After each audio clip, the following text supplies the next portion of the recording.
Yeah, my brothers, I want you guys to listen to this analyst with an unbiased mind. Because if say we know what we know now, then we for ask better question. We have been conditioned in Nigeria over time to see subsidy as something that was bad. And so on the eve of the 2023 election, the three leading contenders for the presidency all pledged to remove subsidy. And so essentially Nigerians were goaded to vote for subsidy removal without knowing the implication. That Nigerians began to see what benefits them as something that does not benefit them. And so on the eve of election, we gave our votes. We voted for subsidy to be removed. And that is why I cannot entirely blame the president in principle. Because removing subsidy, President Tinubu simply fulfilled his campaign promise. But we know that we had a local problem in terms of how our own subsidies have been applied and the graft that has greeted that subsidy over the years. The fact that we're spending a significant, hugely significant sum of money in the name of subsidizing a product which was still going to go up anyway. So really, in terms of how we had applied our own subsidies, there was clearly something very wrong with that. What was wrong? You don't think so? With our subsidy administration in Nigeria was corruption. It was corruption that we needed to fight.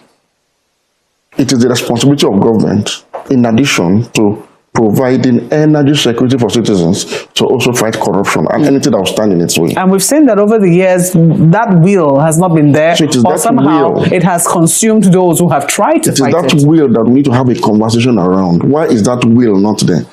Subsidy didn't cause oil theft. Subsidy didn't prevent government from being able to contain oil theft, for example. Now, the mismanagement in government, the whole corruption armada in government is what we need to talk about, and not subsidy. And every government since 1999 have complained about subsidy as being a factor responsible for their inability to perform. And I say that is because I think successive governments have not been able to fight corruption adequately enough and to also be productive enough to have enough revenue to take care of the welfare of citizens. And what I would advise the government to do right now, because the effect of subsidy is going to last very long and it will be irredeemable, because it's going to be like a bottomless pit.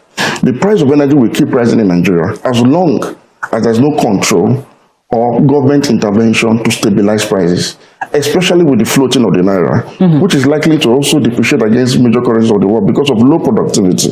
When you float a currency, I don't have a productive economy that can attract foreign exchange through competitive economic enterprise overseas.